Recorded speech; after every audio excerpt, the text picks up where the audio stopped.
Hi, my name is Michael Sweeney, and this is The Next American Built Environment, Episode 1. Later in the episode, I'll be joined by Andy Keatts to talk about San Diego and Dave Colon to talk about New York City. But first, a word about the program and about the built environment as a concept. What is the built environment?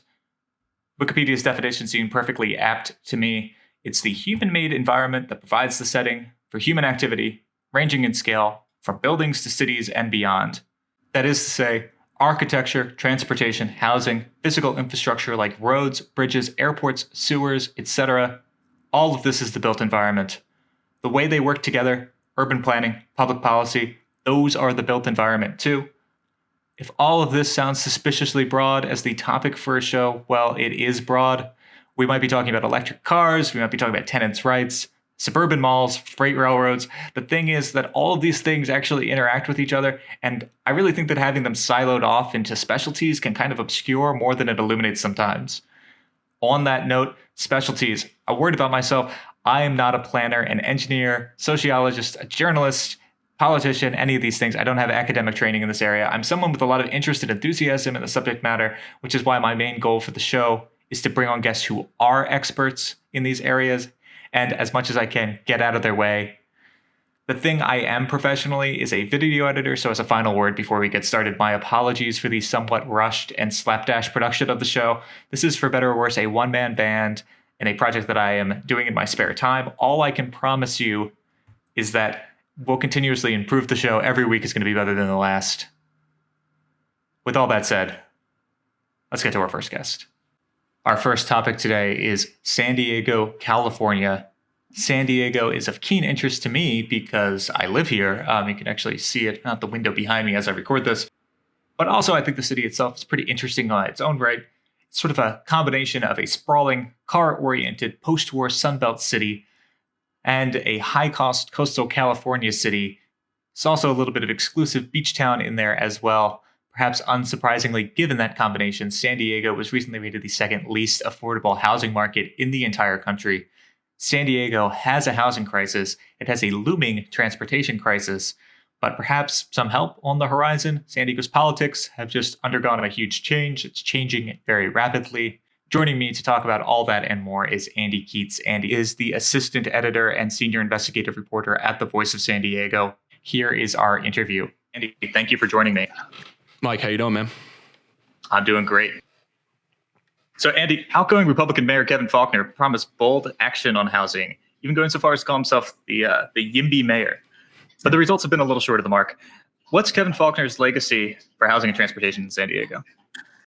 Yeah, so I just did a story on this, and I think a couple of the experts and local political people I talked to, I think had this right, which is that his legacy is mostly on changing the dialogue around housing in San Diego and making it, or at least being in office when it became a top tier, front of mind political issue for most people. Although the results have not yet matched up to that sort of change in rhetoric that he ushered in and the sort of change in political priorities throughout the city. And that's kind of a change that it just took place over the course of his term. So when he came into office in 2014, housing, frankly, even though housing was already expensive in California, it just was not a big issue. It was not a big issue in his mayoral race. 2 years earlier, when Mayor Bob Filner was elected before he was removed from office in scandal, it was not a big issue in that mayoral race. It was sort of, San Diego at that time was sort of climbing out of the foreclosure crisis, and that was still more acutely the problem than housing affordability, or at least in the political realm. If to the extent that it was maybe a bigger problem on the ground, the city's politics had not caught up with that yet. So we have a new administration coming in. Mayor Todd Gloria, Democrat, is going to be replacing Faulconer, a Republican. We had a kind of interesting and unique mayor's race with two Democrats versus each other, Todd Gloria and Barbara Bree, and it's often framed as sort of the future versus the past, where Barbara Bree was kind of representing this like older homeowner, NIMBY side, and Todd was seen as kind of the more YIMBY, for lack of a better word, candidate. Do you feel like we're going to see a big change in San Diego city government with the Gloria administration?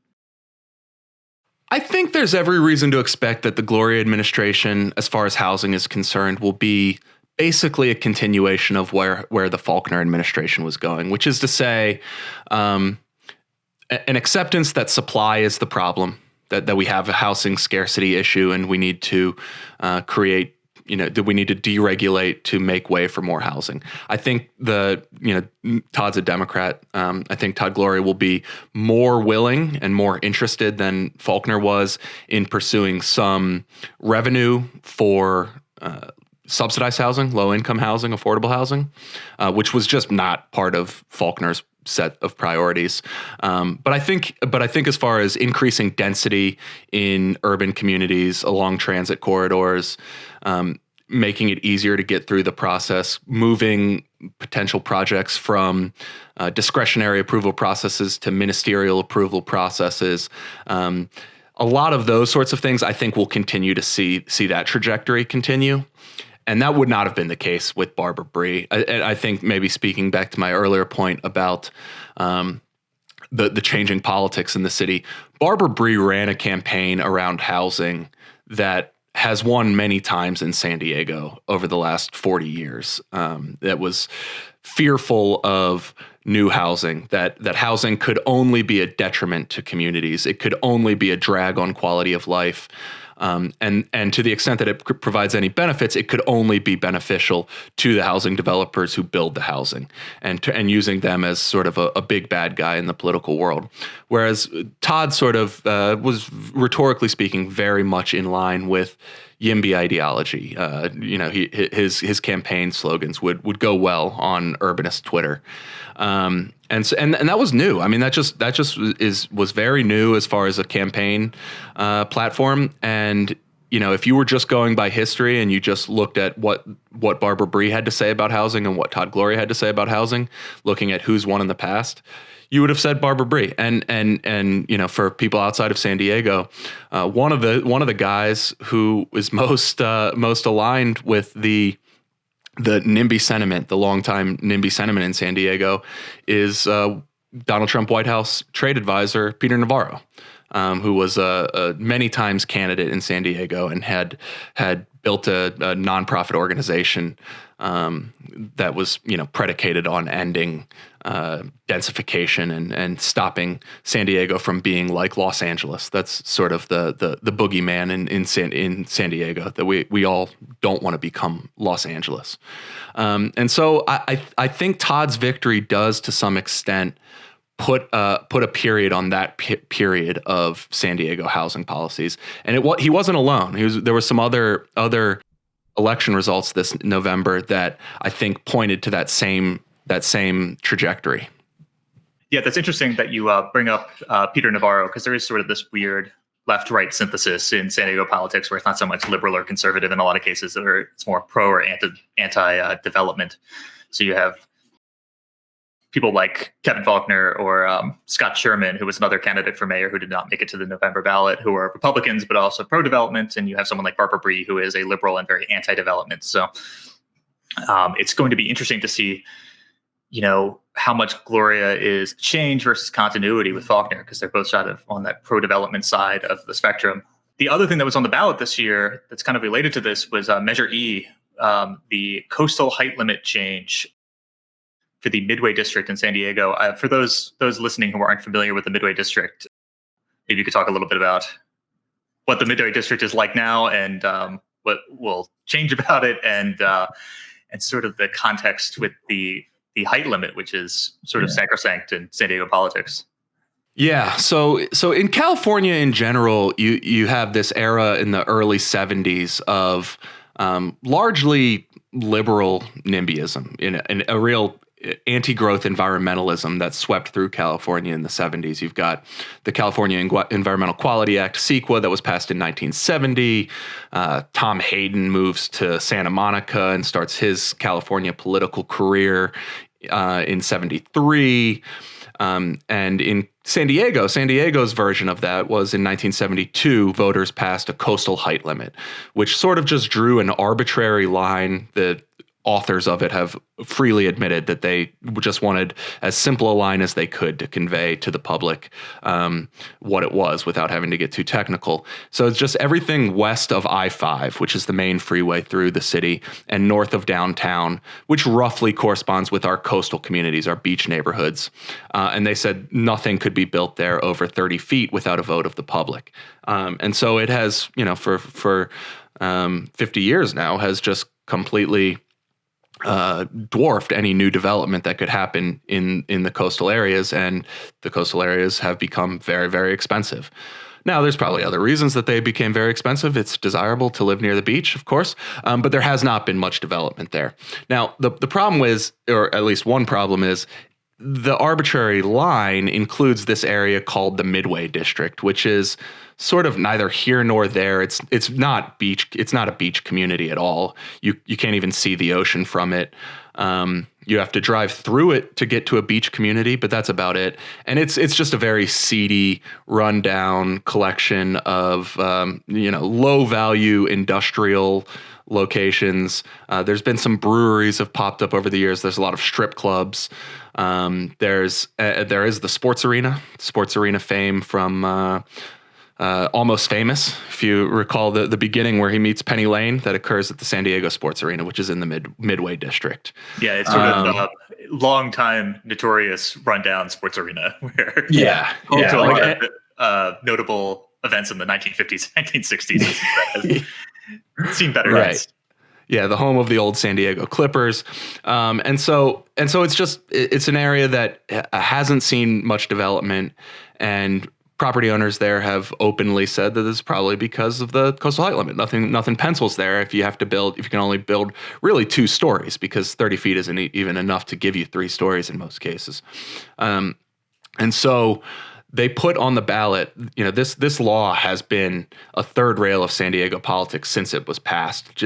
People have gone out of their way not to even talk about potentially changing it.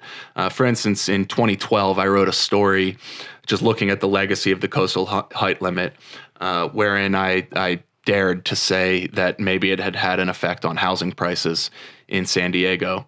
And that quickly became a very, very controversial article.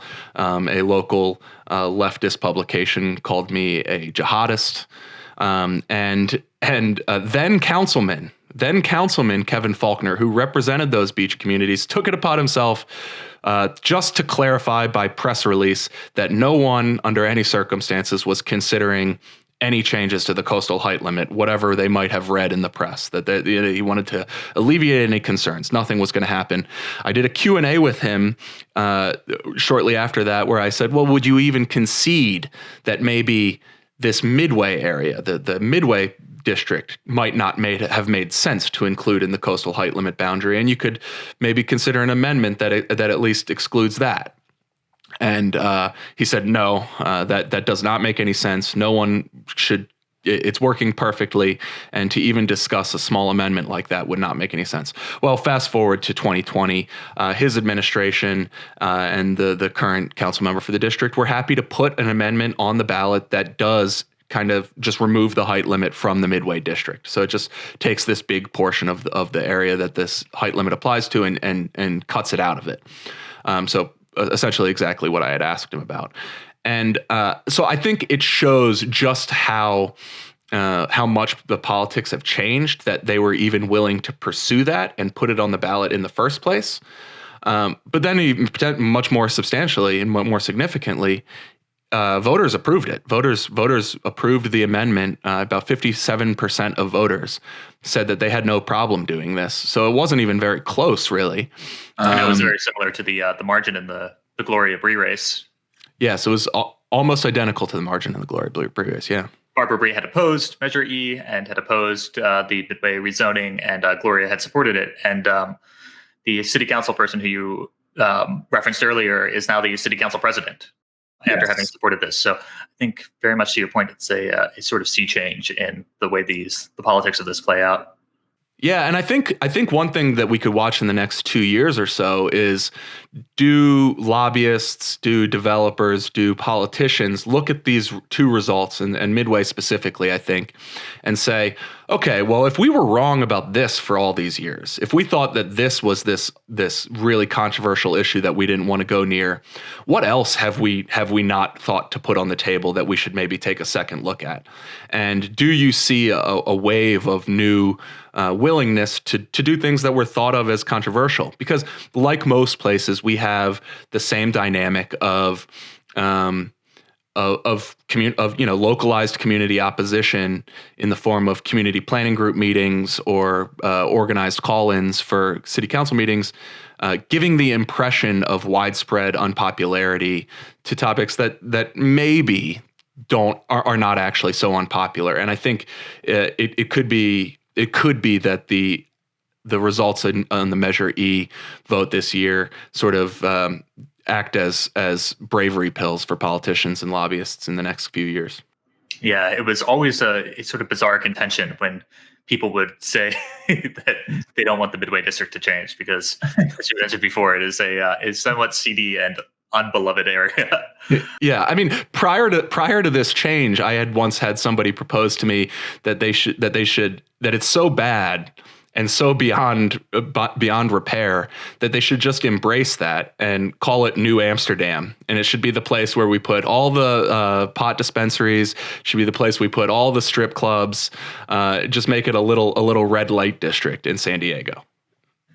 So I guess it remains to be seen to what extent that will transfer to the more beloved parts of the city. You know, it's been very difficult to see new development happen in these wealthier neighborhoods like Hillcrest, Bankers Hill, North Park, which is a sort of fast gentrifying hip area, which, you know, would seem to be where Mayor Faulconer and Mayor Gloria would want there to be a lot of development based on, you know, access to transit and walkability and things like that, but have been very reluctant to so far. Yeah, I mean, those are the neighborhoods. Those are that's the low hanging fruit of urban development in San Diego. That's the area that has the bones. It's got a functioning street grid. It's very close to downtown. Even without new transit investments, you could reasonably take a bus if you lived there to most places that your job might be. There are shopping and dining districts there. So if you were going to put some. People are moving there already because they like its urbanity. And so it doesn't seem like such a tough sell to build more housing there. But I would actually say, you know, that for both Faulconer and Gloria, those neighborhoods represent the real missed opportunity thus far as housing politics have changed in San Diego. In those early years of the Faulconer administration, when housing just wasn't a top of mind issue for people, they were going through a process in those neighborhoods of updating community plans.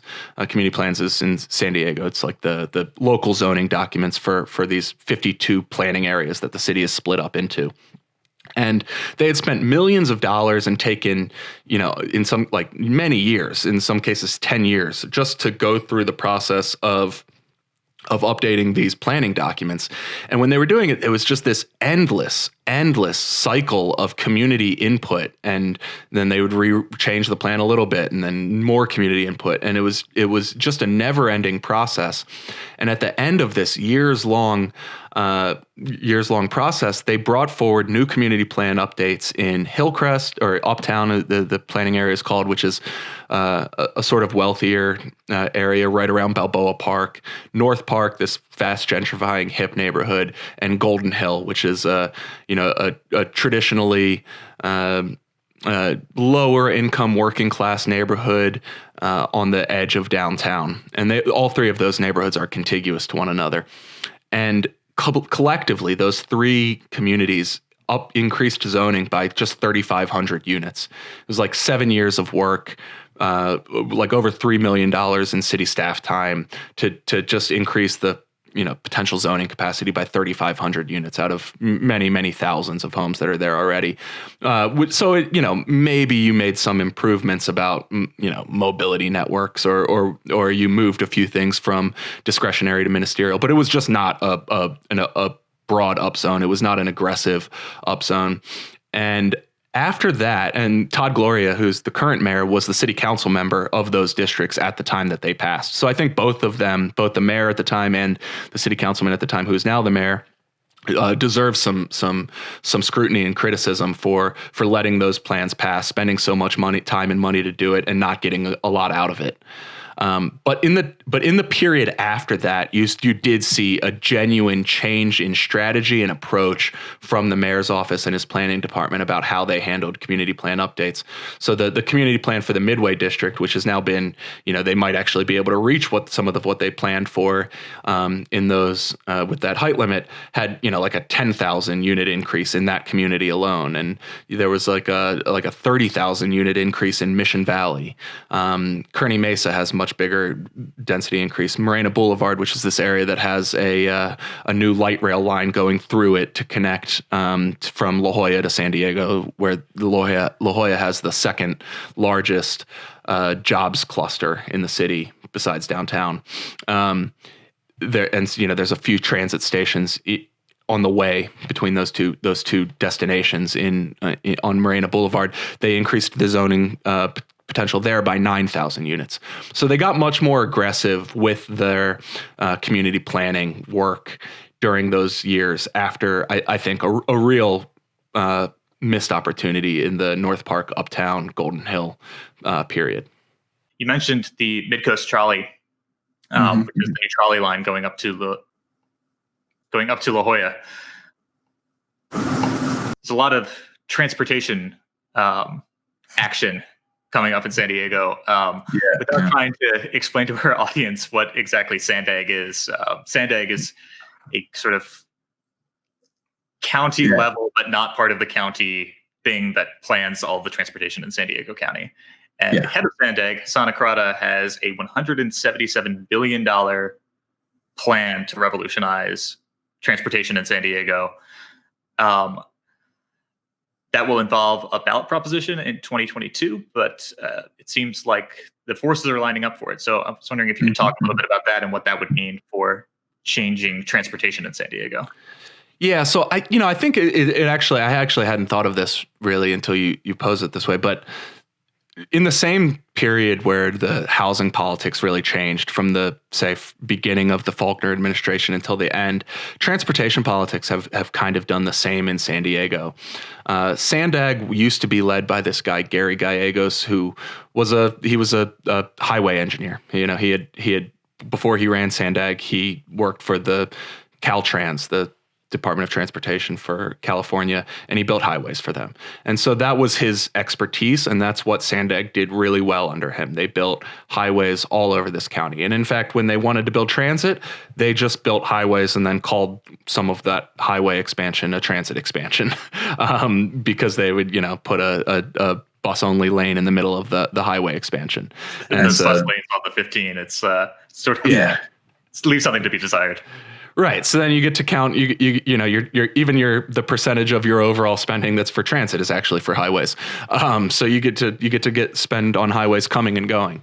But he got pushed out in scandal in 2017, and he was replaced by this guy Hassan Akrada, who has come in and has basically just thrown all the fast urban transit buzzwords at the city in rapid succession, and has, he's run into some opposition from rural representatives, more suburban, more rural cities that are very happy with their car-centric way of life. But he is very much changing that agency from a car-focused agency to a transit-focused agency. And this new $177 billion plan that he is trying to get the agency to formally adopt right now would expand up to, 300 miles of new rail lines throughout the city. The city right now has about 50 miles of rail lines. So you've got a lot of it not very good, frankly, where the rail line that runs up the coast makes this insane detour through the Sorrento Valley, which makes it take much longer than it needs to, which is one of the things that I think this plan would fix. Yeah, the transit history of San Diego is that we did it on the cheap initially. We bought we just decided to open a rail line where we could cheaply buy existing right of way and rail lines that were already in place, which isn't great to start with. Rather than building it where people live, we just bought the rail line where it was easiest to do it. But we compounded that mistake by not aggressively building dense neighborhoods around the stations that already weren't near people.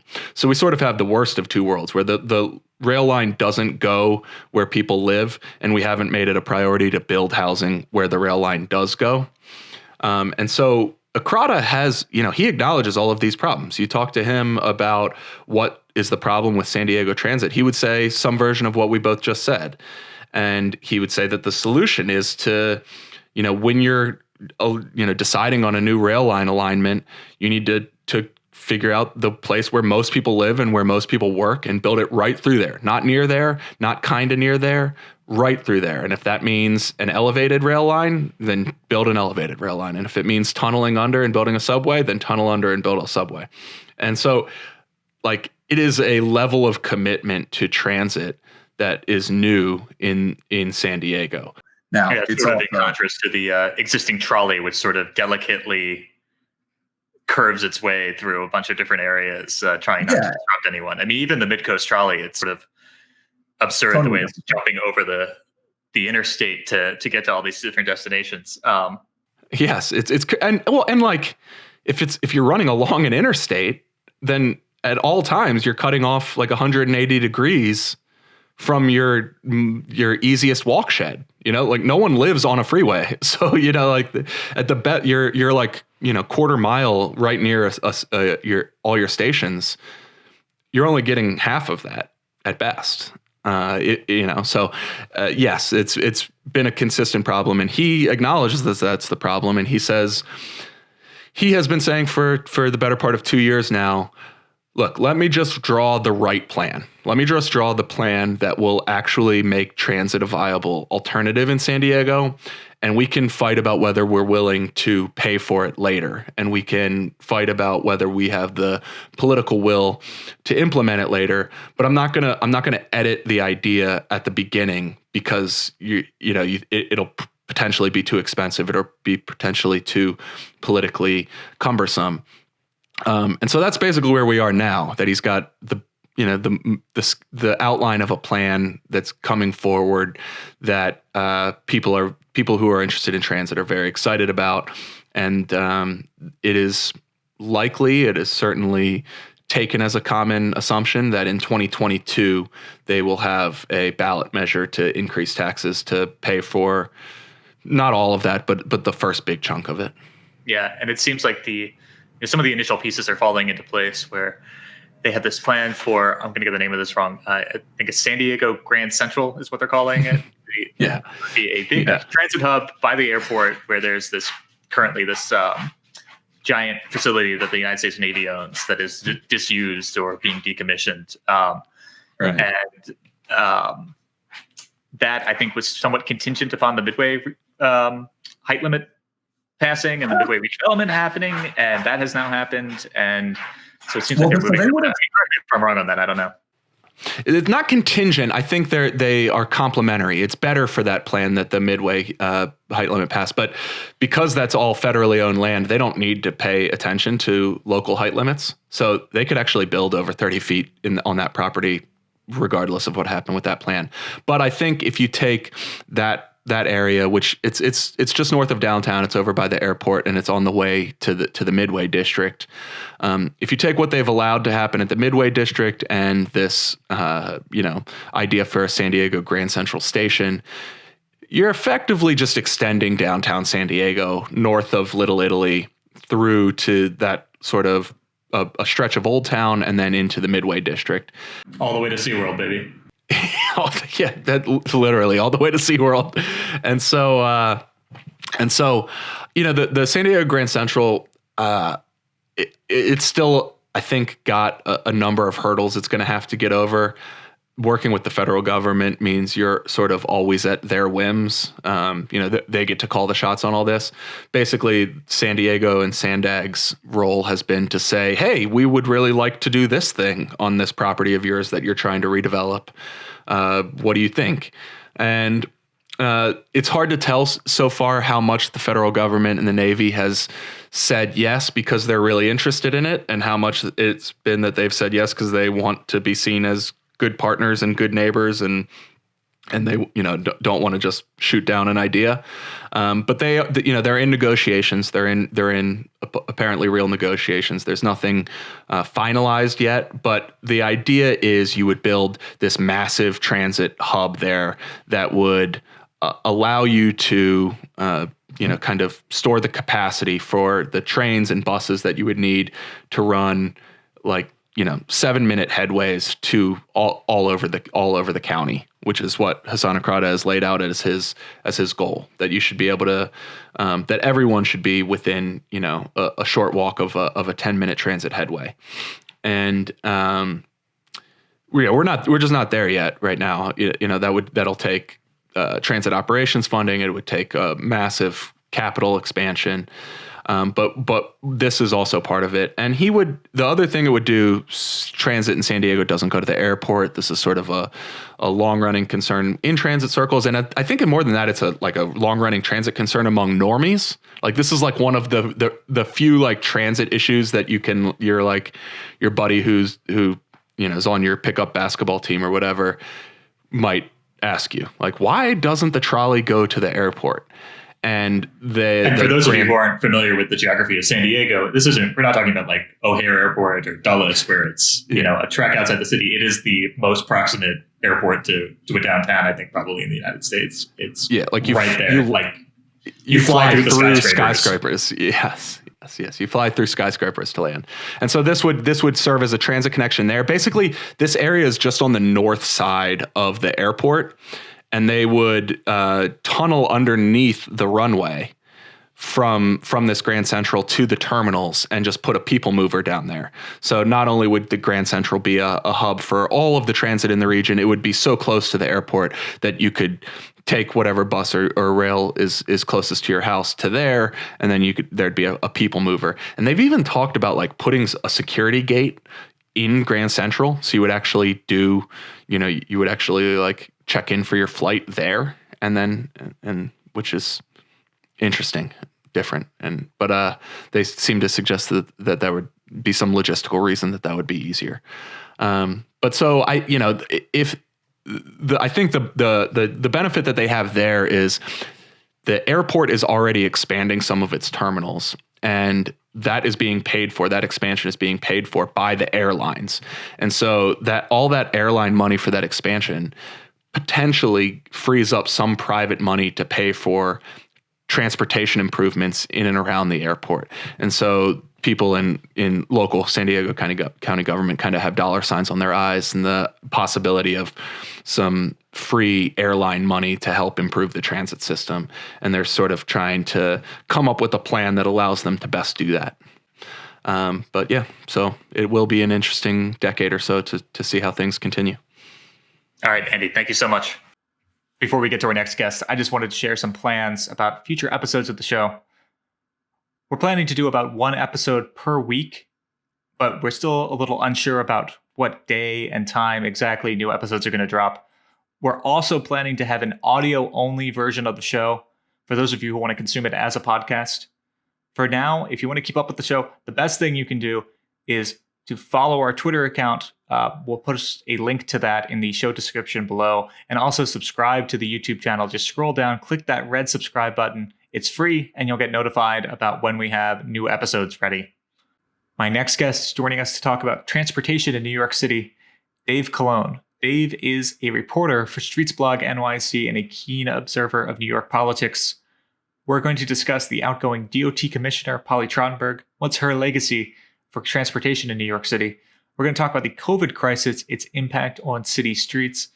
And finally, we're going to discuss the New York City mayor's race, the clown car of candidates all vying to become the next Bill de Blasio. Here is our interview. Hi, it's Michael again. Just one final thing. As I was finalizing this episode, the Biden transition team announced that Polly Trottenberg, the outgoing New York City DOT Commissioner, will be their nominee for Deputy Secretary of Transportation. That's the number 2 role at US DOT. Given that the department's number one is Pete Buttigieg, I would expect her to have a pretty important role going forward in the department. We taped this interview before that news broke, so we don't discuss it. Congratulations to Deputy Secretary Designate Trottenberg. I think she's a great choice for the role for reasons that I think will become clear in the interview with Dave. So with that out of the way, here is the interview. Dave, welcome to the show. What's up, Sweeney? Thank you for having me. Great to have you.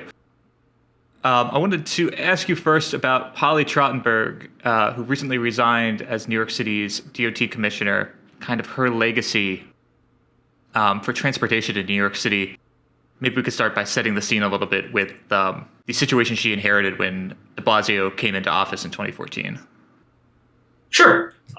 So, as people might remember, she and he, Trottenberg and de Blasio, took over this, transportation department and mayoralty from Bloomberg and Janet Sadik-Khan, who had been kind of pushing New York to embrace protected bike lanes and bike share more than anybody since really, Ed Koch tried to put a bike lane on 6th Avenue in the 80s.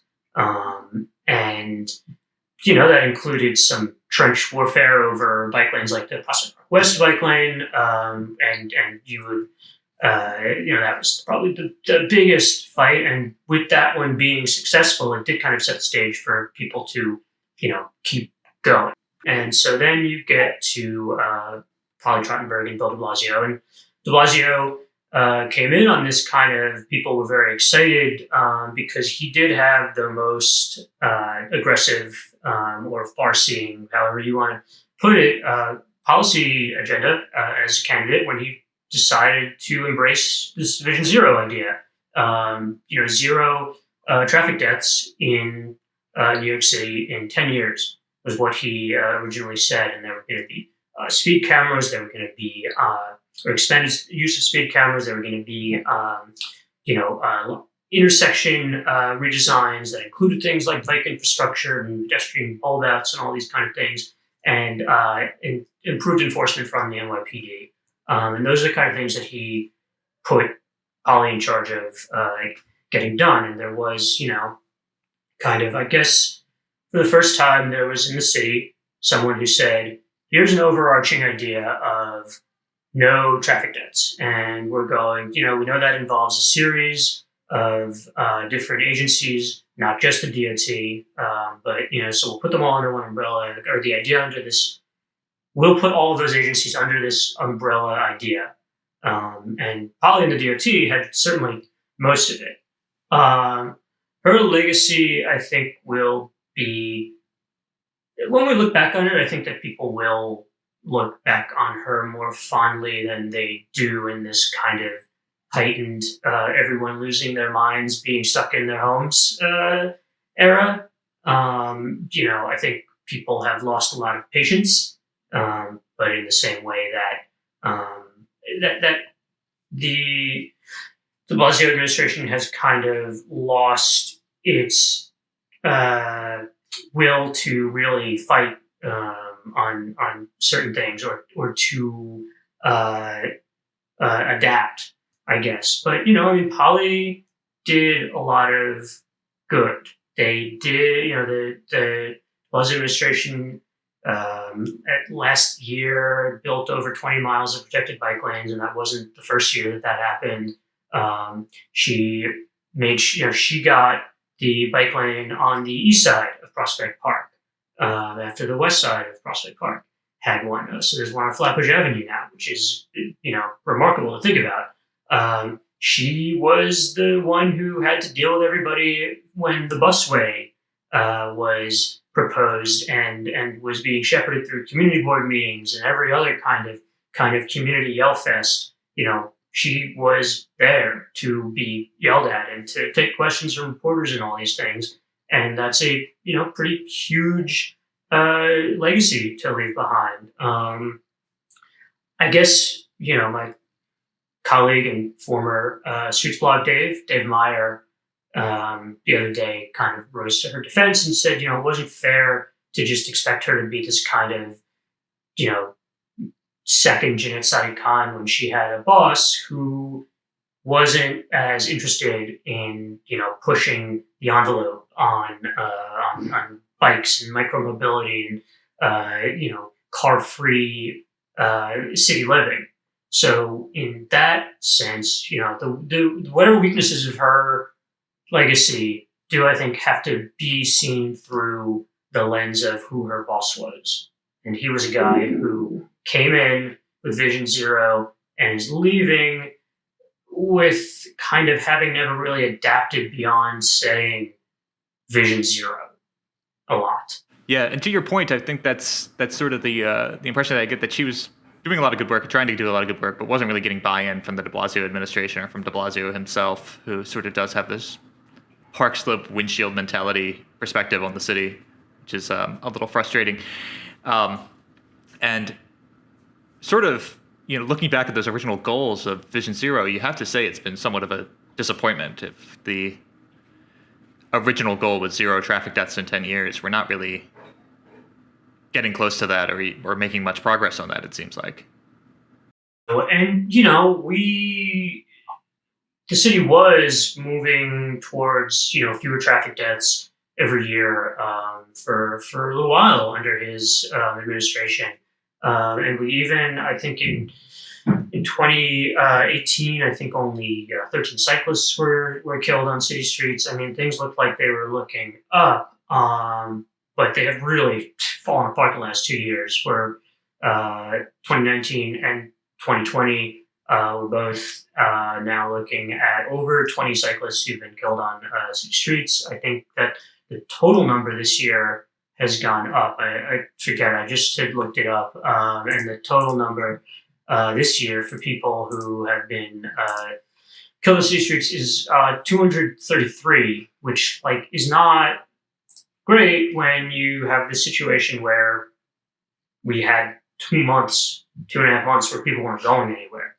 The DOT even put out a press release at one point. First time in years, we went 58 days, 59 days without someone being killed on city streets, and you're like, no one went anywhere. You'd hope that's the case. And then as small amount of people have come back, they've just been speeding out of control, and kind of the issue kind of comes down to you can design your way out of a lot of things, but I think that as time has gone on, the conversation has turned more towards how do we just get fewer cars out there, and what do we have to do to do that? And I think that that's where the mayor has maybe not really learned to adapt. He did a good thing. Somebody once said to me, you don't know how many people in the city have died of heart attacks, but you know how many people are dying on the streets, how many cyclists, how many pedestrians are getting killed by drivers. And that was a defense of him, of the mayor. And, fair point. He did put this target on his back, or called attention and said, the government can do something about this. I can do something about this. The problem is that, when it really when the, like I said before about his failure to adapt, when the conversation started moving forward and people started saying, maybe maybe the problem is we just have a lot of cars here, and we need to kind of see things through the lens of that. He never really kept up, and he just would say, we've got Vision Zero and it's fine. We're going to get there. There was never, he's never aggressively kind of gotten out there and been like, listen, you're all right. This is a climate change issue. This is an equity issue for, areas that are choked with smog. This is a Vision Zero issue, that you can't have 0 people dying if tons of people are driving. And because he never kind of came around to that, I think that was kind of the weakness at the heart of Vision Zero the entire time. To your point about COVID, it seems like this has been a real watershed for transportation in New York City. How has the DOT and how has the city adapted to COVID and the changes that's given to our transportation structure? Well, a lot of people have gotten onto bikes, but unfortunately, a lot of people have gotten into cars too. It's hard to get exact DMV data on that, how many new registrations have happened this year. Although midway through the year, people did find that there were more cars registered. I think it was in June or July this year than last year. Car registrations are up, and that's a problem. So in that sense, people have moved off of public transportation one way or the other. Though bus ridership actually was doing really well when the buses were free, which is an interesting data point given where things were at. And beyond that, the city had, after the mayor had to get pushed, the mayor did embrace open streets. He did it once in the worst way possible, like the dumbest way possible, which was kind of this disconnected mishmash of streets in 4 of the boroughs, not Staten Island, but all the other boroughs, and this kind of very limited, go stroll on the Grand Concourse in the Bronx. There are cops everywhere, and there's not this sense of a welcoming community spirit. But there you go, you got it for a weekend. It didn't work. Nobody nobody wanted to be out there. So first he was like, no, we're not doing it. And then he got pushed and got pushed and got pushed by advocates, by city council. Even the governor was even kind of like, you should do something about that. I talked with Corey Johnson. It was just one of these moments of, knifing him, or I guess it's not knifing because this is something that we like, but a thing that he bigfooted him on, where it was like, months later, Cuomo is photographed in a pedestrian-only area in front of Wall Street in a Dodge Charger. But anyway, yeah, it's always a little bit of mixed feelings when Andrew Cuomo bullies Bill de Blasio into doing the right thing.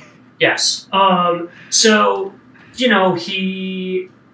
then when the new version happens, people did like it more. There was more of there was an issue of, there were still issues with that. There were, really just as the George Floyd related protests and Black Lives Matter protests were kind of coming to the city, it was still kind of like, well, if you don't have a community organization or a business improvement district to run the open street on your block, your local precinct's going to do it. And it was like, well, not, police park on the sidewalk everywhere. They're not exactly stewards of open spaces. And it was a tricky lift. I do admit that. And the DOT was dealing with kind of reduced capacity on its end because people were, this is still a time when people were getting sick, people were dying. But, it took so long just to get to the point of, doing it the way that it was working, that it was very hard to then fix the issues of how do we get this done in areas where people have fewer resources? How do we turn this into a real network as opposed to still something that's kind of sprawled out all over the place? How do we give better support to the neighborhood groups that are coming out to do this in a way that shows that they really love it? Right now in Jackson Heights, 34th Avenue, Open Street is kind of like the perfect example of with this when it goes right. And they were the first ones to say, we want to do this permanently. And city, I guess I understand that they're gonna maybe move, a little slowly on it, but there doesn't seem to be the commitment to say we agree that this should be permanent. So what's the best way?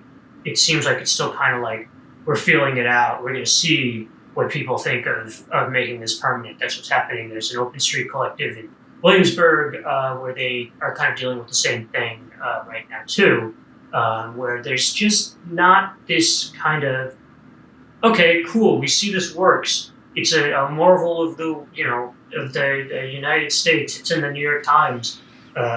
People love it. I mean, if you go to this open street in Jackson Heights, it's wonderful. People are out there. Kids are chalking on the sidewalk, and neighbors are hanging out. I mean, it's great. But there still seems to be a lack of will to make it be like, okay, this is definitely the new thing we're doing.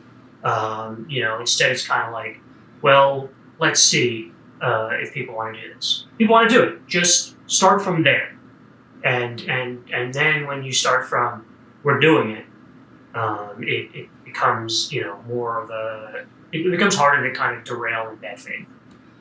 And along the same lines, there's been this big program of converting curbside spaces into outdoor areas for restaurants. Some may be a little less outdoors than you would actually want them to be. But that's another thing that I think I would expect to see last beyond COVID, because it's been so successful and so beneficial to business owners, quite frankly. Do you have the same sense of that? Oh, absolutely. It's coming back next year. People really love it, and it's been a thing that people have talked about as, kind of a moment where people understood that you could do different things with the curb than just park cars there. There are other people who have said, what do we have to wait for this to turn into something that makes money before we're really going to reimagine these things? And I do understand that, but I guess that's just what it took. I mean, it took the potential death of every restaurant and bar in New York City for people to say, hey, maybe if instead of having somebody park a car in front of it, you can take the space in front of it, build something out, and voila.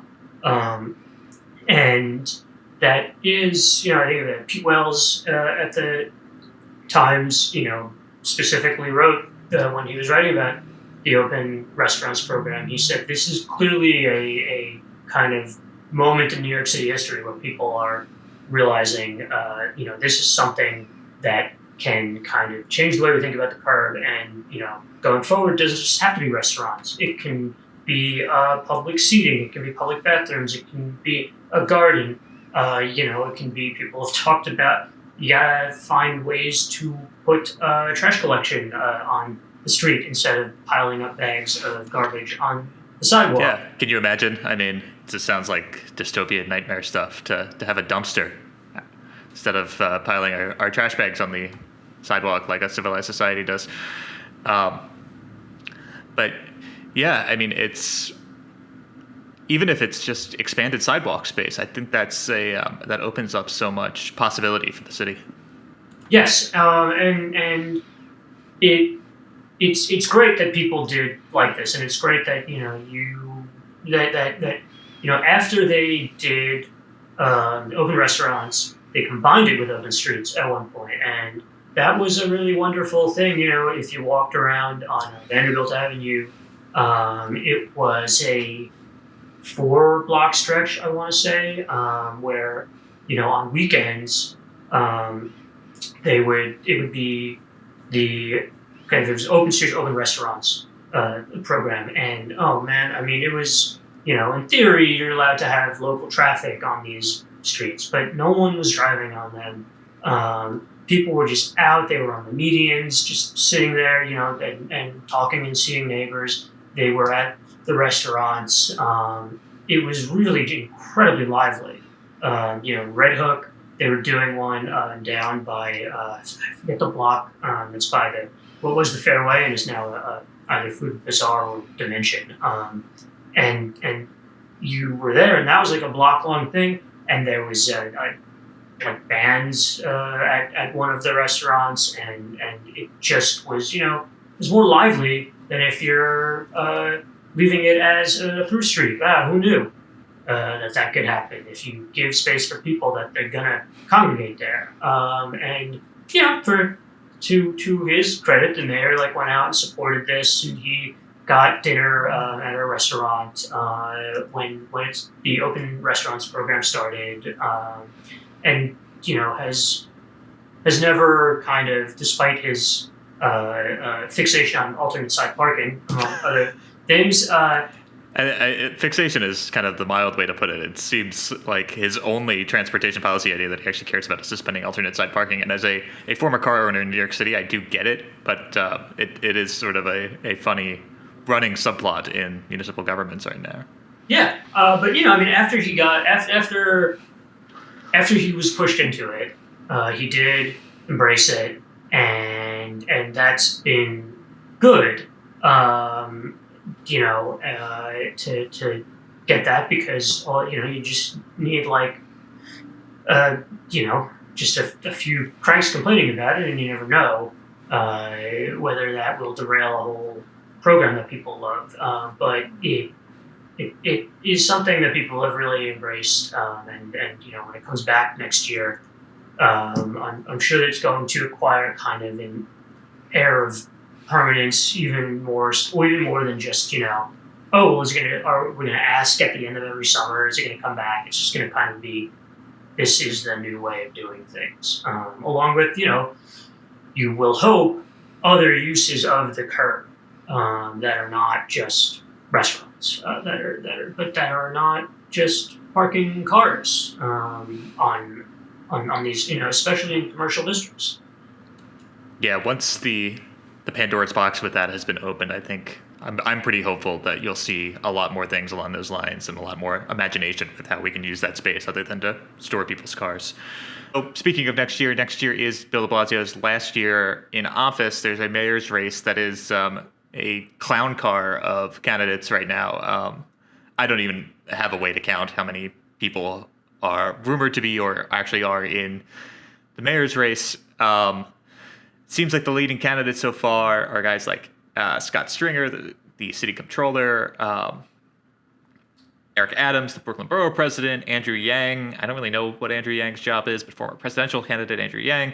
What are you seeing from the mayor's election in terms of how the candidates are promising to tackle transportation?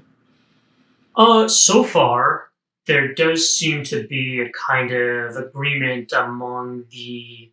There have been about 10 who have been willing to consistently answer questions from Streets Blog about what their transportation policies would be, and whether it's them understanding that they are speaking to this specific audience, or whether it's these are the things that they really think. Combination, who knows? But there is a sense, at least among these 10, which would, I guess, be about a third of the field right now, that there's a sense of, we can definitely do things that put people before cars, and we can move towards a city that is not car. Because I don't want to say car dependent, because so much of New York City isn't car dependent. That is not extremely welcoming to personal cars, I guess is how I would put it. So, and in that sense, when you talk about Scott Stringer had this big plan that he released as comptroller that is all about remaking commercial districts outside of Manhattan in a way that would prioritize getting there on foot, on bus, by bike, in a way that would expand sidewalks, remove free parking spots, and remove even some metered parking spots, to turn into these expanded sidewalks, to give space to street vendors, to put in public bathrooms, and do all these things to basically just totally remake these. You have Shaun Donovan, who's a former Bloomberg administration.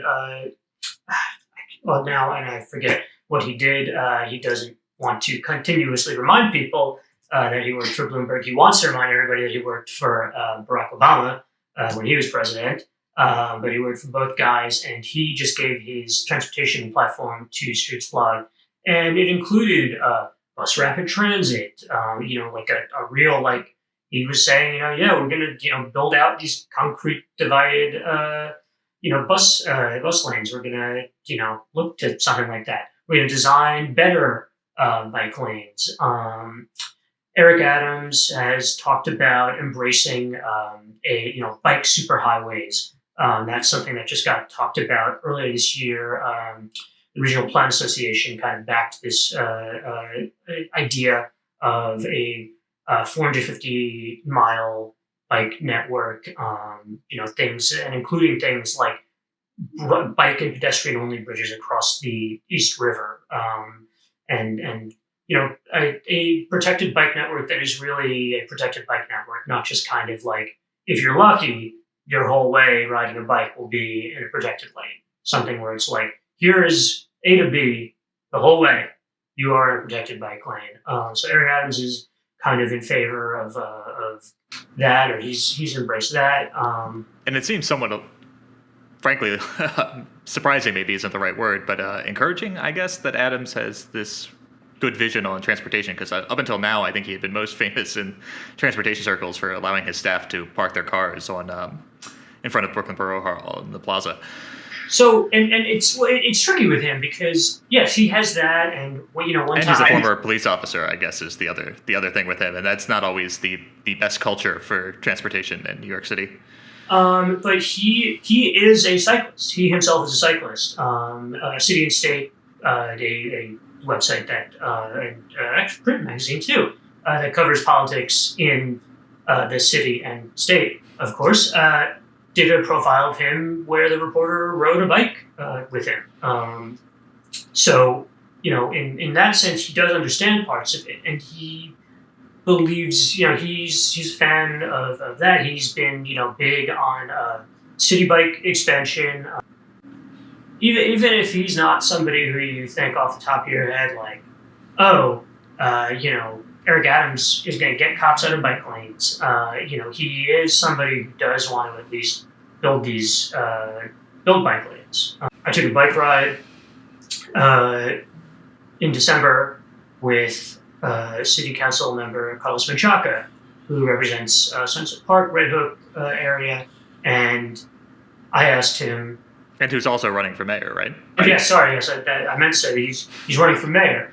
And from here on out, we should just assume any city politician that we talk about is running for mayor, because I think they all are. So he said, I think we can do this.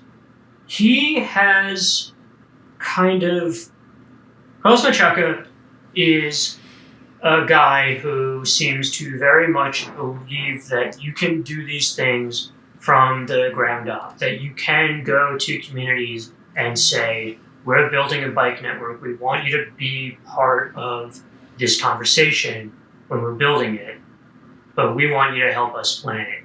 Now, the difference kind of between that and the de Blasio model has been that the de Blasio model has been going to community boards and saying, we'd like to put a bike lane here. Do you want this? And that leads to this terrible outcome where people can say, no, we don't want it. And that leads to worse outcomes when they start going, you're not even asking us because you care. You're just going to do it anyway. Because there have been instances, one of the worst community board meetings I ever went to in my entire life was the question of protected bike lanes in Sunnyside in Queens, where a bike delivery rider was killed by a drunk driver at an intersection where the community came together and they said, we want protected bike lanes. And then the community board chair, who had originally said yes, we kind of backed off, and so we don't want these. Joe Crowley got involved when he was still in the House of Representatives. Remember that guy? Yeah, remember him? He opposed these bike lanes, and then he lost his election, so that's a cautionary tale in my book. But it turned into the final community board meeting for it was just the ugliest thing I've ever seen in my life. I mean, people, making up things about bike lanes. I'm not the only one who's experienced this, who's a reporter on bike lanes in the city, and it has been bad in lots of places. But I'll always remember an old lady sitting in the back who yelled, "I don't care about bikers, I care about me." And it was just like, and people like applauded this and laughed, and and it was all because the question was not, we're putting this here, can you help us make it better? It was, do you want this? And he, to his, and I understand why that could kind of inform his worldview, because when a bike lane went in on 4th Avenue from Sunset Park to Park Slope, it originally, the DOT's redesign for it, which was started under Bloomberg and Marty Markowitz, the old Brooklyn Borough president, who was no friend to cyclists. Yeah, another remember him guy. Yeah, let's remember some guys. So the original redesign for 4th Avenue did not include a bike lane, and Menchaca, to listening to his constituents, who spoke to him and said, at least some of them, and he also said he used to ride 4th Avenue before it had a bike lane, which blows my mind. It was like 3 lanes in each direction, just terrible. Yeah, for those of you unfamiliar, I mean, this is basically a highway through a neighborhood where it's very high-speed traffic, multiple lanes, just a horrible street to even cross on foot. I agree with you. I can't imagine having ridden a bike on it through Sunset Park back in the day. So he went to the DOT and he said, listen, you're redesigning this to be safer. We want a bike lane. And DOT was kind of like, no, what is that? Well, but he kept pushing, and, people in the neighborhood kept pushing, and he got it. So in that sense, you can certainly say he saw kind of the political path for that, where that went through community organizing, that, sometimes I think that when we have these conversations about kind of big ideas, urbanism, car-free streets, whatever, it can sometimes become like, oh God, another community board meet, but there are times where that works in your favor, and there are times, so his vision of that is informed, I think, by that fight, by other instances, and by his belief. He kept telling me, he was like, I'm an organizer, and that's what I'm bringing to City Hall. I know his stuff the best only because I spent 2 hours with him, and this is a warning to other campaigns. You too can get this very kind of informed talk from me, an idiot. If you ride a bike with me, as I've been challenging many campaigns to do by calling them cowards. Incredibly, only one other person has responded well to that. I don't know.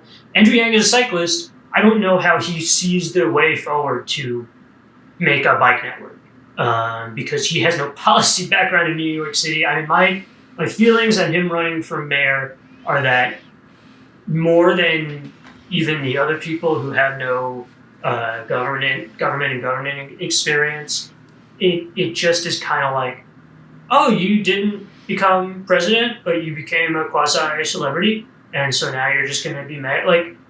Show me something else, man. You don't have to serve in government to run for mayor. I'm certainly not suggesting that, because there are interesting people who are running who have not been in elected office, but there's something about I became a kind of quasi-celebrity, and now I'm going to run.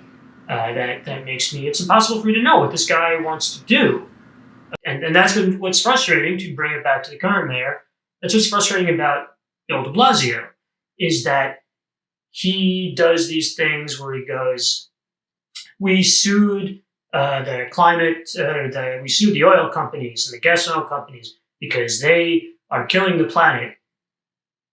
Also, did you see my cool video for president where I was being driven around in the back of an SUV in New York City, the place famous for its ease of getting around in a Chevy Suburban?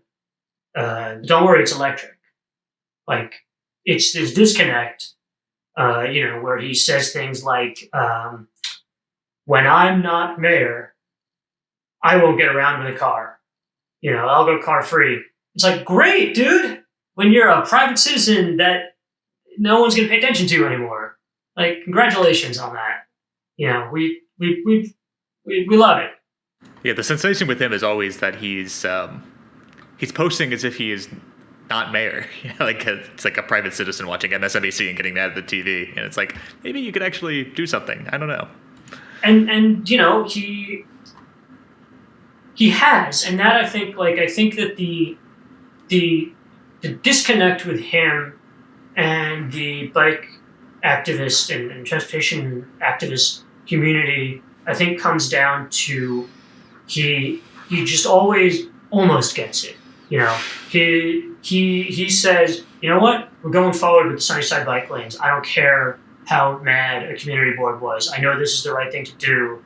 But then, years before that, there was the time that somebody, I think it was on Ask the Mayor segment, somebody called into Brian Blair and they said, hey, I can't remember if it was a complaint of somebody who said, your cops are hassling me when I pull over into the bike lane to drop someone off, or if it was a cyclist who said, can you do something about this? And he said, we got to have some sympathy for people who are pulling into the bike lane for just a second or two. And it's like, no, that puts people's lives at risk. Yeah, it's like, do we? Yeah, no, someone was literally killed, a couple of years ago when that happened on Central Park West. Like, it's kind of constantly is back and forth with him where he doesn't embrace this idea of, cars, unfortunately, in a place like New York City just can't have unreconstructed dominion over everything. And if you don't think that, I think you are going to run into some problems when you attempt to tackle the many issues that they bring onto a place like New York City. Dave, thank you so much for joining us. This has been great. Oh, yeah. Thank you, dude. So that's it for our first episode. Thanks again to Dave Colon and Andy Keatts for joining us. And thank you, as always, for watching. We'll be back soon with our second episode talking about the looming COVID eviction crisis and tenants' rights. This is a subject that I'm pretty passionate about, and I frankly don't think it's gotten enough attention. If you're at all interested in housing policy, you're not going to want to miss it. We're still a work in progress as a show, and I'm extremely interested in hearing what you have to say about it. So tweet to me, tweet to the show account, drop a comment below the video in the YouTube comments section. I will read any and all feedback about the show. We're trying to make the show better as fast as we can. If you did like what you saw, follow us on Twitter, subscribe to the YouTube channel. Both are totally free, and we'll keep you up to date about when we have new episodes. See you next time.